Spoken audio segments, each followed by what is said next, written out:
ជំរាបសួរលោកគ្រូនិងសួស្តីមិត្តភក្តិទាំងអស់គ្នាថ្ងៃនេះខ្ញុំមកធ្វើបទបង្ហាញពី topic មួយដែលលោកគ្រូឲ្យយើងជ្រើសរើសតែខ្ញុំបានជ្រើសរើសយក topic មួយដែលមានឈ្មោះថា flash drive ដែលសិក្សាស្រាវជ្រាវដោយខ្ញុំបាទឈ្មោះតាមសារ៉ាត់ហើយ topic នេះអឺមានដូចជា flash drive ហ្នឹងគោលបំណងរបស់ flash drive មានដូចជាUSB controller body ហើយនឹងVlog convert អឺ pairing hole ហើយនឹង USB controller chip NA ND flash memory ហើយនឹង LED indicator ហើយតើមកនិយមនៃរបស់ flash drive គឺជាឧបករណ៍មួយដែលតូចនិងងាយស្រួលចល័តដាក់តាមខ្លួនបានដែល flash drive នេះវាមិនមានទំហំធំពេកឬក៏តូចពេកណាស់ទេដែលយើងអាចដាក់តាមខ្លួនបានដែលវាងាយស្រួល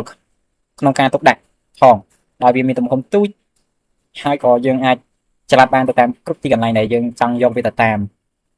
ហើយវាសម្រាប់ទុកតន័យជាចន្ទ្រៃដោយមិនឲ្យបាត់បង់នៅឯកសារដែលយើងបានទុកនៅក្នុង flash ហ្នឹងហើយចូលដល់ចំណុចទី1 USB controller គឺជាក្បាលដែកក្បាលដែកដែលនៅពីមុខវានេះវាមានរូបរាងបែបនេះវាមានរាងវែងតម្រង់ជាចតុកោណហើយវាស្ថិតនៅផ្នែកខាងមុខគេបង្អស់នៃ flash ហ្នឹងដែលវាមានតួនាទីសម្រាប់ដោតពី flash ចូលទៅក្នុង USB port របស់កុំព្យូទ័រមិនថាកុំព្យូទ័រឬក៏ទូរស័ព្ទដៃទេដែលយើងអាចប្រើវាបានតែបើសម្រាប់ទូរស័ព្ទដៃវាអត់ប្រើជាប្រភេទ USB ទេគឺវាប្រើជា Type C វិញយើងដាក់ Type C មកតង់ទៀតនៅជាប់vàoក្បាលនេះហើយយើងអាច update តំណែងពីកុំព្យូទ័រចូលមក flash drive ពី flash drive ចូលទៅក្នុងកុំព្យូទ័របានហើយចំណុចទី2គឺជា body នេះគឺជាតួខ្លួនដែលវានៅថេវាមានរូបរាងបែបនេះវានៅថេហើយវាអត់អាចចល័តឬក៏រុញបិទបើកវាឲ្យបានទេដោយវាប្រើកម្របមួយសម្រាប់ក្របនៅពីលើflash drive ហ្នឹងដោយមិនឲ្យមានធូលីដីចូលទៅវាអាចចូលទៅឬក៏ឲ្យធ្វើឲ្យខូចខាតឬក៏វាមិនអាចដំណើរការបាននឹងការពារប្រទេសឈីបវាដោយមិនឲ្យមានការឆ្កូតបាក់បែកឬក៏ឆ្លងចរន្តណាមួយហើយឥឡូវយើងចូលដល់ចំណុចទី3ចំណុចទី3នេះគឺជាសបកខាងក្រៅគេបង្អស់ដែល flash មួយទៀតនៃflash drive ហ្នឹងអានេះគឺជា flash ដែលយើងអាចជាប្រភេទដែលយើងអាចបង្វិល cache វាបាននេះគឺជា cache របស់វាដែលយើងអាចបង្វិលពីខាង Type C មក USB នេះខាងនេះដោយសារតែរូបភាពនេះខ្ញុំបានកាត់ចោលនៅកន្លែងហ្នឹងហើយអញ្ចឹងហើយវាអត់មានខាង USB ទេវាមានតែខាង Type C តែនេះគឺជាសម្បកខាងក្រៅរបស់វាដែលយើងអាចបង្វិលវាបានតែវាអាចមានទូនាទីការពារធូលីនិងកម្ទេចកម្ទីការបាក់បែកឬក៏វារងនៅការប៉ះចង្កេញនៅក្នុងការយើងដាក់តាមក្នុងកាបូបឬក៏កន្លែងណាផ្សេងទេហើយចំណុចទី4 carrying នេះគឺជារុនទូចមួយនៅខាង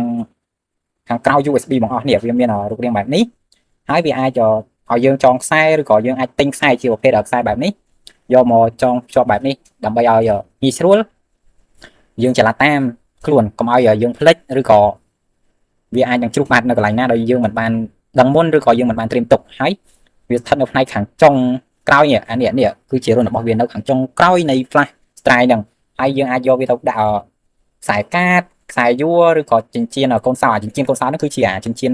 សបែបនេះដែលគឺជាចិញ្ចៀនកូនសោហ្នឹងហើយវាមាន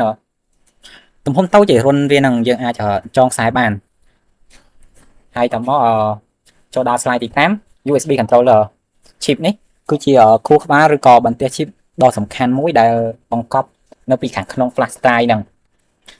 វាធ្វើការបកប្រែនិងសម្របសម្រួលរវាងកុំព្យូទ័រនិងបន្ទះ chip ដែលផ្ទុកទិន្នន័យដើម្បីបញ្ជាឲ្យវាចូលគ្នាចេញនឹងចូលទិន្នន័យបានពីកុំព្យូទ័រទៅក្នុង flash ហ្នឹងហើយវាអាចទុកទិន្នន័យបានច្រើនតាម flash យើង